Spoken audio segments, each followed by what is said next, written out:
देखिए, इस समय हमारे साथ अखिल भारतीय वाल्मीकि नवयुग संघ से हमारे साथ इस समय श्री कृष्ण भरुंडा जी हैं, हमारे साथ राष्ट्रीय उपाध्यक्ष हैं। सर, सबसे पहले चैनल पर आपका बहुत बहुत स्वागत है। धन्यवाद। दरअसल ये जो मामला है हरियाणा के पलवल बंचारी गांव का मामला है। अब वहाँ हुआ क्या था? ये वहाँ से आ रहा था जी, शादी में से, कहीं ओडल से शादी में से आ रहा थी, गाड़ी वाड़ी लग गई इनके पीछे, तो इसकी वजह से ही उसके घर में घुस गया है। उन्होंने मारा, चोरी का आरोप लगा है। सर, ये बच्चा चोरी करने लाके आप देखते हो 11 भंगड़ बोल के, वो भंगड़ है इसलिए वो गिरफ्तार ही नहीं करे, ऐसी डोर रहे गाँव में ही है। गांव के अंदर एक समारोह, मैं कहूँ तो शादी चल रही थी। देखिए, आदित्य वाल्मीकि जब उन गाड़ी वालों से घबराकर, उसके साथ 2-3 बच्चे और होते हैं, वो हॉर्न मारते हैं, उसमें कुछ नशे का मतलब दारू वगैरह पी रहे होते हैं वो लोग। उसी दौरान वो भगदड़ में, उसे कुछ समझ में नहीं आता, वो ऊंची कास्ट वालों के अचानक से घर में चला जाता है। वहाँ पर अपना दबड़ी सी मच जाती है, उसको कुछ समझ में नहीं आता। आदित्य वाल्मीकि एक नाबालिग बच्चा है। वहाँ पर चोर चोर करके उसको मारा जाता है। तो उससे पूछते हैं कि तू है कौन? तो वो बताता है, अपने दादा का नाम बताता है। दरअसल ये लोग दलित समाज से आते हैं, वाल्मीकि समाज से आते हैं। तो वो जो व्यक्ति होता है जिसकी इस मामले में अब हार्ट अटैक से मृत्यु हो गई है, वो कहता है, अच्छा तुम लोग भंगड़ हो, वाल्मीकि समाज से हो। तब उन लोगों को और मारा जाता है। उस नाबालिग बच्चे को बहुत मारा जाता है वहाँ पर। और उसके बाद ये जो पूरी जो कहानी है विस्तार से आपको बताएंगे, ये पूरी खबर क्या है। श्री कृष्ण भरुंडा जी, ये मामला इस समय गर्मा रहा है। अच्छा, दरअसल बीजेपी की सत्ता है वहाँ पर, केंद्र में बीजेपी की सरकार है। ऐसी ऐसी ओछी हरकतें हो रही हैं। बात होती है सबका साथ सबका विकास की। कैसा विकास हो रहा है? सत्ता में बैठे हैं हम। अभी पिछले दिनों की अगर मैं बात करूं, उत्तर प्रदेश से भी, मेरठ से एक खबर सामने आई थी। वहां पर एक दलित लड़की का बलात्कार हो जाता है। जब चंद्रशेखर आज़ाद को इस मामले के बारे में पता लगता है तो वो पैदल दौड़ लगा देते हैं। उत्तर प्रदेश की जो पुलिस है वो रोकने की कोशिश करती है, लेकिन फिर भी उनको चकमा देने के बाद वो हाईवे से रॉन्ग साइड पर जाने की कोशिश करते हैं और उसके बाद 25 किलोमीटर जाते हैं। लेकिन वहाँ पर उत्तर प्रदेश की पुलिस उनको रोक लेती है, बिठा देती है। देखिए, जब दूसरे समाज के साथ इसी तरीके की कोई वारदात होती है, इसी तरीके की बर्बरता अगर कर दी जाती है, तो मैं कहता हूँ थानों में आग लगा दी जाती है, रोडों को जाम कर दिया जाता है, बॉडी का पोस्टमार्टम होने नहीं दिया जाता है। लेकिन बात यहाँ पर एक दलित नाबालिग बच्चे की है। सर, कितने बड़े बड़े नेता वहाँ पर पहुँच गए इंसाफ दिलाने के लिए। जैसे अगर मैं कहूँ, जब मेरठ का मामला था तो भीम आर्मी से चंद्रशेखर आज़ाद वहाँ गए थे। क्या कोई बड़ी पार्टी का राजनेता वहाँ पर पहुँचा है उस बच्चे को इंसाफ दिलाने के लिए?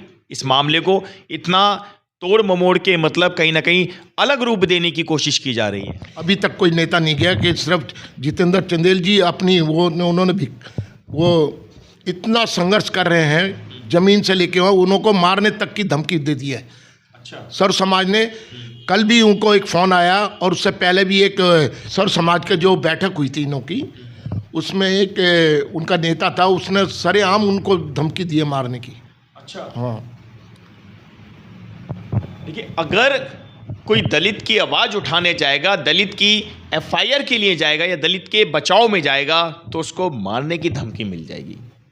अब आप अगर इस मुद्दे पर, इस खबर पर ध्यान दें, तो ना तो अब संविधान खतरे में है, ना अब लोकतंत्र खतरे में है।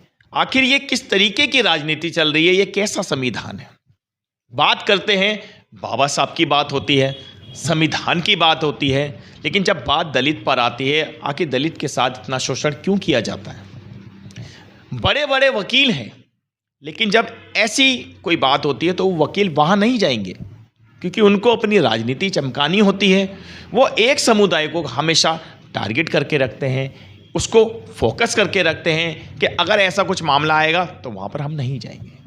क्या ये भारत का लोकतंत्र है? अब कोई कैंडल मार्च नहीं निकाला जाएगा, अब किसी बड़े मीडिया पर कवरेज नहीं की जाएगी।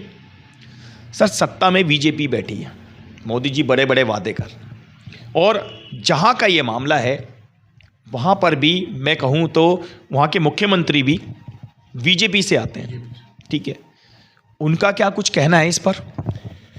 आज तक वो तो खैर मुख्यमंत्री की बात है, कोई वहाँ के नेता ही आज तक, वो जो विधायक जो सांसद है वो भी नहीं पहुँच पाए आज तक। उन्होंने कोई हमें संवेदनशील नहीं कहा कि भाई उस उत्पीड़न ने वो जो वीडियो है जिसका बच्चा है उसको भी आज तक कोई देखने नहीं गया। सर, आपकी टीम को मतलब जब ये सूचना मिली थी तो आपने किन किन लोगों से संपर्क करा, और आप मतलब इस केस को किस तरीके से मतलब देख रहे हैं, क्या कहाँ तक आप पहुंच चुके हैं? एफआईआर के बारे में थोड़ा सा बताइए, क्योंकि हमारे लोग जानना चाहते हैं। एक्चुअली क्या है, ये एफआईआर 3 दिन बाद तो एफआईआर हुई थी, 3 दिन बाद के बाद फिर हमने उनको अरेस्ट करने की अपील की, तो वो उनको जो वहाँ के जो कैबिनेट में मंत्री हैं और जो विधायक हैं उन्हों का पूरा उनको सहाय मिल रहा है। वो आज तक भी वो अरेस्ट नहीं हुए। एक तो डेथ कर गया है, मतलब 2 उनके बल के वो भी आज तक अरेस्ट नहीं हुए। उसके बाद हम कमीशन गए आयोग, तो वहाँ हमने कमीशन में एप्लीकेशन दी, सारा वो उनको हाल बताया, तो उन्होंने तब तलब किया, उनको पुलिस को तलब किया, पुलिस को नोटिस किया। पुलिस जब नोटिस किया तो उसमें डीएसपी को बुलाया गया, एसपी तो आए नहीं, तो डीएसपी जो पहले थे डीएसपी थे वो ट्रांसफ़र हो गया था, तो नए डीसीपी आए। तो हमारे जो स्टाइलिंग है वहाँ, नाम उनका स्टाइलिंग है, उसमें कमीशन में जज साहब हैं, तो उन्होंने उनको फटकार लगाई डीएसपी को कि भाई अगर उनको अरेस्ट नहीं हुआ करा तो आपको सेक्शन 4 लगा दिया जाएगा, आपके ऊपर सही बात है, सेक्शन 4 लगा दिया जाएगा। तो तभी उन्होंने वहाँ से वो शाम को रेड डलवाई, जिसमें वो राजेंद्र भाग के घर से बाहर निकल के भागा, तो रास्ते में उस अटैक का पड़ गया उसको।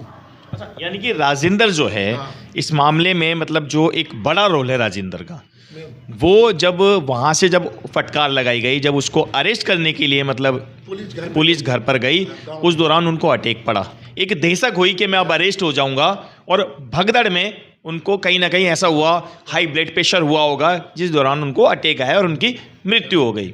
तो ये तो मामला जिसे कहीं ना कहीं घबराने वाला बन जाता है, या मतलब भगदड़ वाला बन जाता है, और जब दोषी था तभी तो भागा। और उसके बाद भी इन गांव वालों ने जो अपर वो हैं ये समुदाय, इन्होंने उसकी लाश को हाईवे पे रख दिया कि भाई जब तक जितेंद्र चंदेल अरेस्ट नहीं होगा तब तक हम इसका देह संस्कार नहीं करेंगे। मतलब किसकी लाश? राजेंद्र की। रोड मतलब जाम कर दिया इन्होंने कि भाई पहले उस पर मुकदमा लगाओ। अब मुकदमा क्या लगाएंगे, वो मरा अपने आप है, आप बताइए वो उसने कौन सा उसमें गोली मारी या क्या कर दिया? वो तो अटैक से मरा है, वो उसकी मतलब पुलिस वहाँ से मेडिकल रिपोर्ट आ जाएगी। तो उस दौरान उन्होंने दो दिन तक मतलब लाश को सुबह हाईवे पे रख दिया, मथुरा हाईवे रोड पे बंचारी गांव के वहाँ, और वो एसपी को ज़बरदस्ती डीएसपी से थाने गए, एसएचओ से उन्होंने मुलाकात की, पूरा ग्रुप गया उनका अपर समाज का, और उन्होंने ज़बरदस्ती चंदेलिया जी पे वो केस लगवाया। देखिए, ऊंची जाति के जो लोग हैं उनमें से ही एक व्यक्ति जो इस मामले में दोषी है, उसके साथ 2 लोग और हैं। जब ऊपर से प्रशासन की मार होती है, प्रशासन को कहीं ना कहीं उस पर दबिश के बाद प्रशासन हरकत में आता है, तो वो उसके घर पर रेड करने जाता है। लेकिन अब मामला ये है कि उसकी लाश को जो ऊंची जाति के लोग हैं रोड पर रख रहे हैं, रोड पर प्रदर्शन चल रहे हैं। और वो प्रदर्शन जो हो रहा है वो किस चीज़ का हो रहा है? क्योंकि ये व्यक्ति तो दोषी है। हाँ, वो तो दोषी है, लेकिन प्रदर्शन ये हो रहा है जो उनकी मदद कर रहे हैं जितेंद्र चंदेलिया जी, उसे दलित समाज से नेता हैं, तो वो उनका जिन्होंने एफआईआर लॉन्च कराई है 3 दिन के बाद, वो कह रहे हैं कि भाई तुमने हमारे पे ये तुम्हारे सदमे में मरा है। अच्छा, मेरे को एक चीज़ बताइए आप, जो व्यक्ति अटैक से मरा है, पुलिस उसको अरेस्ट करने आई थी, ठीक है, क्या उसकी बॉडी का पोस्टमार्टम हुआ है? वो मालूम नहीं मुझे तो बॉडी का पोस्टमार्टम, लेकिन उसका देह संस्कार जब उन्होंने कोई एक्ट लगा दिया उस पर, जो जितेंद्र चंदेलिया पे कोई धारा लगा के, तो उसको आश्वासन दे दिया एसएचओ साहब ने या एसपी डीएसपी ने, तो उसकी लाश को उन्होंने क्रियाक्रम कर दिया, क्रिमिनेशन कर दिया उसका। देखिए, बिना जब मामला पुलिस में है, प्रशासन की निगरानी में है, जब दोषी पर दोष आ जाता है, जब उस पर कुछ दफ़ाएं लग जाती हैं। अब ये तो प्रशासन के लोग जानते हैं कि उन्होंने उस व्यक्ति से क्या साठगांठ करी थी। फिलहाल उसकी मृत्यु हो चुकी है। अब सवाल ये खड़े होते हैं, जब उसकी मृत्यु हुई थी, जब उसको अटैक आया था, तो उसका पोस्टमार्टम होना चाहिए था, लेकिन पोस्टमार्टम नहीं हुआ। एक दलित समाज के बच्चे का शोषण का मामला है, नाबालिग बच्चे का मामला है। अब जब प्रशासन के लोग, पुलिस के लोग जब उस व्यक्ति को पकड़ने जाते हैं जो इस पूरे मामले में दोषी है, उसकी भगदड़ में, यानी कि वो अरेस्ट होने पर कि मैं अरेस्ट ना हो जाऊं, ऐसी उसके दिल में इस तरीके की कुछ भावना हुई और वो घर से फरार हो गया। रात में पुलिस ने छापा मारा, उसी दौरान उसकी मौत हो जाती है। लेकिन सवाल खड़े ये होते हैं, क्या जो लोग दलित समाज की आवाज़ उठा रहे हैं, जितेंद्र चंदेलिया जी ने 3 दिन बाद उस दलित समाज के लड़के की FIR लिखवाई, तब जाकर पुलिस वाले, प्रशासन हरकत में आए, तब जाकर कुछ कार्रवाई होती है। लेकिन क्या बिना उसके कार्रवाई नहीं हो सकती थी? क्या जितेंद्र चंदेलिया जी के बिना जाए FIR नहीं हो सकती थी? उस बच्चे को इंसाफ नहीं मिल सकता था? लेकिन अब उस व्यक्ति के, जो इस पूरे मामले में आरोपी है, उस व्यक्ति का कहना और जब उसकी मृत्यु हो जाना, लेकिन अब दलित समाज के लड़के पर, जो छोटी जाति के लोग हैं, उन पर दबाव बनाया जा रहा है। चंदेलिया जी पे दबाव बनाया जा रहा है कि इस केस को वापस ले लो। किस तरीके की सोच है, किस तरीके की राजनीति है? क्या भारत में अभी भी जातिवादी इस हद तक सर पर चढ़ गई है लोगों के? सर, धमकी दी जा रही है केस पे, मतलब प्रेशर बनाया जा रहा है कि अपर लोगों की बात है, बड़ी कास्ट वालों की बात है। आगे की कार्रवाई क्या है? आगे की कार्रवाई ये है कि पहले तो अभी हमारे जो नेताजी हैं, जितेंद्र चंदेलिया जी, इनको बराबर धमकी दी जा रही है मारने की। कल भी एक फ़ोन आया था कि भी आपकी गर्दन काट दी जाएगी। और एक जो मतलब जो बैठक हुई थी इसकी सर्व समाज की एक मंदिर में, उसमें पूर्व सरपंच सीताराम जी हैं, उन्होंने तो सरेआम का कहा था कि भाई आप हमारे यहाँ वो मत करो, क्योंकि ये हमारा वो है, गांव है, आप यहाँ इंटरफेयर मत करो। तो अगर नहीं करते चंदेलिया जी इंटरफेयर, उस बच्चे को मतलब उसकी FIR नहीं कराते, तो उसको तो मामला वहीं दबा देते उसको एज ए दलित के नाते। तो उन्होंने कौन सा बुरा किया है? एक, क्योंकि संविधान तो सबके लिए बराबर है ना, तो उन्होंने कौन सा बुरा किया है? उन्होंने न्याय तो मांगा, उस न्याय के लिए जितेंद्र चंदेलिया जी ने अपने आप को वो कर रखा है, बिल्कुल रात और दिन सो नहीं रहे न्याय मांगने के लिए। वो कमीशन में भी जा रहे हैं और मतलब SP DSP इधर थाने में मतलब वो कार्रवाई कर रहे हैं। अभी तक 2 आदमी अरेस्ट नहीं हुए। देखिए, भारत में इस समय भारतीय जनता पार्टी की सरकार है। एक नारा चलता है, सबका साथ सबका विकास।